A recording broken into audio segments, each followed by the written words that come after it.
Okay, welcome back to members of 121 Community Church in Grapevine, Texas, and our ongoing study in systematic theology by Professor John Frame. We're going to look at 282 to 291. We're going to look at a question that really cannot be adequately answered. It's the theodicy question. If God is love, why does evil exist?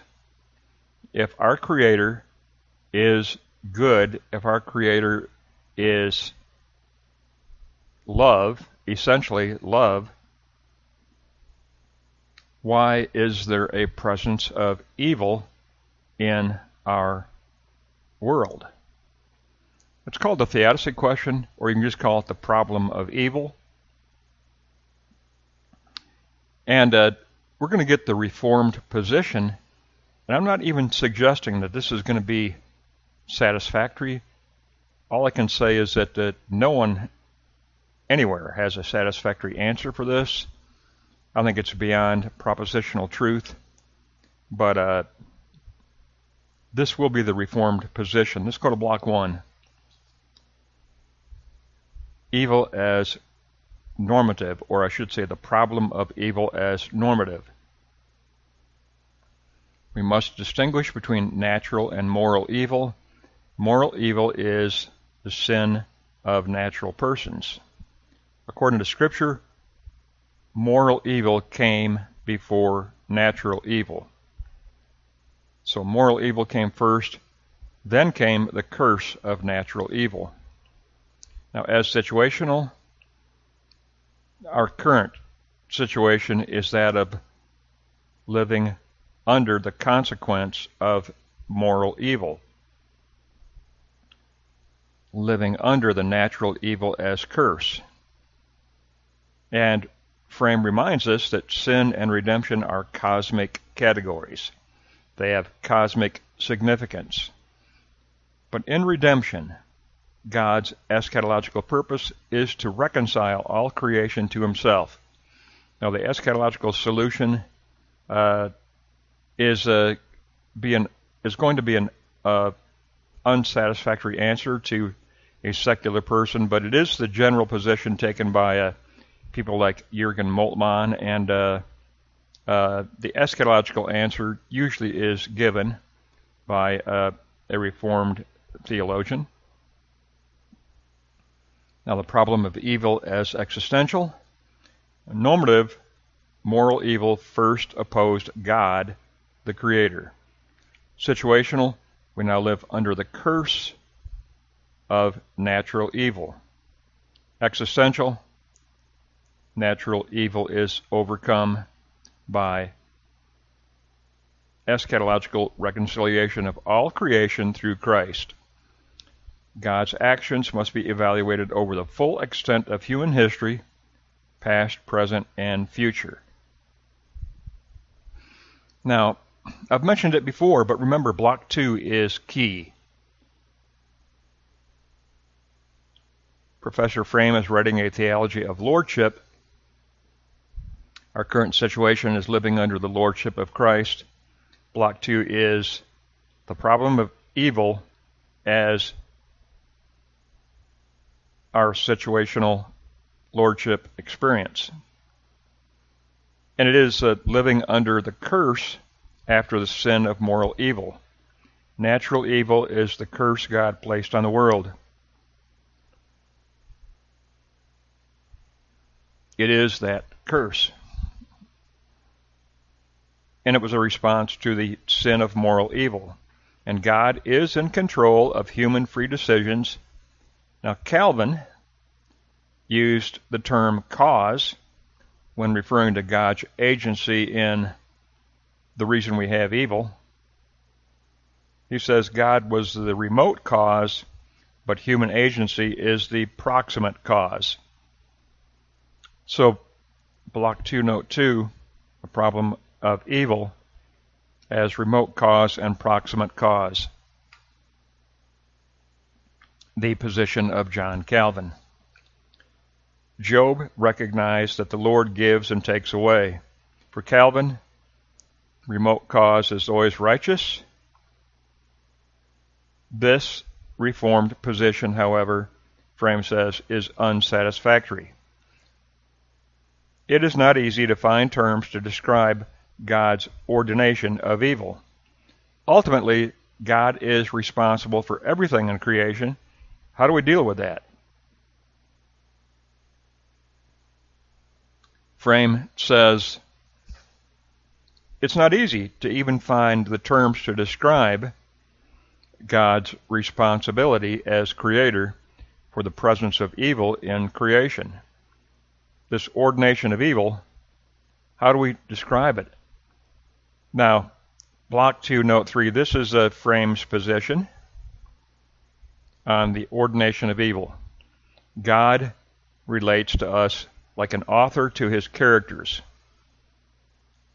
So there are differences in the level of metaphysical reality. We live in one metaphysical reality. God lives in a higher metaphysical reality. God may bring about and be responsible for evil, but he cannot be accused of wrongdoing. God makes us as a potter makes the clay pots for his future eschatological purpose. Again, eschatology comes in here. The Reformed position is always eschatological, but Frame adds to that these differing levels of metaphysical reality. You cannot use rational propositions to even approach an explanation of the divine level of metaphysical reality. So all we can do is do our best, and it comes down to an eschatological answer for Frame as well. That is the Reformed position, that God cannot be accused of wrongdoing because we have to look at the overall eschatological purpose of his creation and new creation coupled with redemption. You have to look at the entire eschatological history and purpose of God. So ultimately, we go to 3, we look at evil as existential, and it's about the overcoming of evil, the eschatological answer. Evil as the problem of evil as how does that problem relate to us in a personal existential way? Well, we know through Christ of the eschatological reconciliation over evil. Knowledge has an ethical dimension to it. Knowledge cannot simply be finite knowledge. Knowledge presupposes the infinite knowledge of God as well. Now, knowledge of God and knowledge by God informs the reconciliation over evil. God's knowledge of us equals his covenant election relation to us.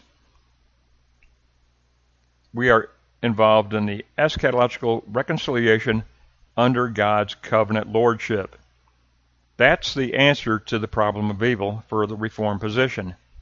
It is the eschatological reconciliation under God's covenant lordship, and that's something that is to be ascertained at the higher level of eternal metaphysical reality.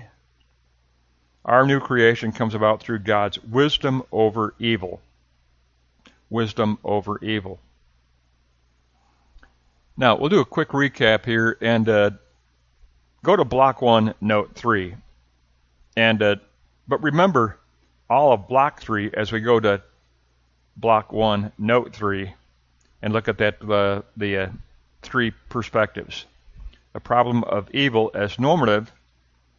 Moral evil first opposed God, the Creator. Then the problem of evil as situational. Because of that, we now live under the curse of natural evil. But existentially, we live under eschatological reconciliation of all creation through Christ. And that is the Reformed position. And I'm not going to say that that's going to be satisfactory for everyone. We have to admit that God is creator. God is therefore responsible for everything in creation.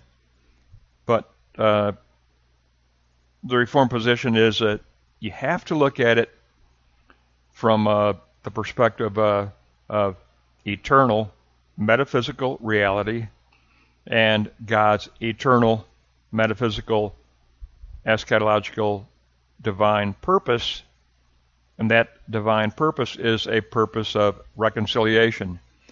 Creation is still going on. It's still in process. Creation is not complete. Creation began with Genesis 1 and 2, but creation will not end until the consummation revealed in the book of Revelation. Creation, now, we're in the middle of the creation process. We live in the middle of the creation process, and that is called the realm of spirit. We live in the middle of the creation process. We live in a reality called realm of spirit, the creative realm of God's kingdom, and it is not finished. We live in the eschatological movement of the realm of spirit, from dunamis potential to energia actual, and that's because it's always moving toward ongoing creation. The realm of spirit is always moving toward ongoing creation. Now, the end of that ongoing creation is going to be the glorification of Christ. The glorification of Christ and Christ's kingdom. But it's all about the fact that the Reformed position tells us, yes, God is responsible as creator for all things that are in created reality. But God is holy, God is righteous, God is agape, self-sacrificial love, and therefore the ultimate answer to the theodicy question is that God is not finished with creation. We live in the midst of the creation process. When the creation process completes, when the realm of spirit finds its eschaton, we will reach perfect glorification. So we're on our way. And as we are on our way, evil will be progressively overcome, and eventually evil will be entirely overcome. And so the Reformed position is one of yes, go to 2D. Because the first thing that Frame says is that I can't give you a perfect answer. It is not easy to find terms to describe God's ordination of evil. God is responsible for everything in creation, but how do I do that in finite, rational, propositional truth? I can't, says Frame. It cannot be done. The best that I can do is say that yes, God is responsible, but God is not done. 3E. God is still moving creation toward his own purposes. The solution is eschatological. The answer is eschatological. We are on our way. We are living in the middle of creation process, and the middle of the creation process is called the realm of spirit. It lies behind surface reality, and it is moving all the time from potential to actual, from dunamis to energia. Eventually, creation will be completed as a new heaven and a new earth, and it is written about in the Revelation of John, the final book in Scripture. But the answer for Reformed theology is an eschatological answer, and it also is to admit that answer has to realize that we live in a completely different level of metaphysical reality. Who can know the mind of God? Who can know that eternal metaphysical reality when we live in a finite metaphysical reality? So that's the difficulty. The answer is, for now, the answer is an eschatological answer that we have here as the Reformed position. That'll wrap up 282 to 291. Next time we go 304 to 313 on divine knowledge. Divine knowledge next time.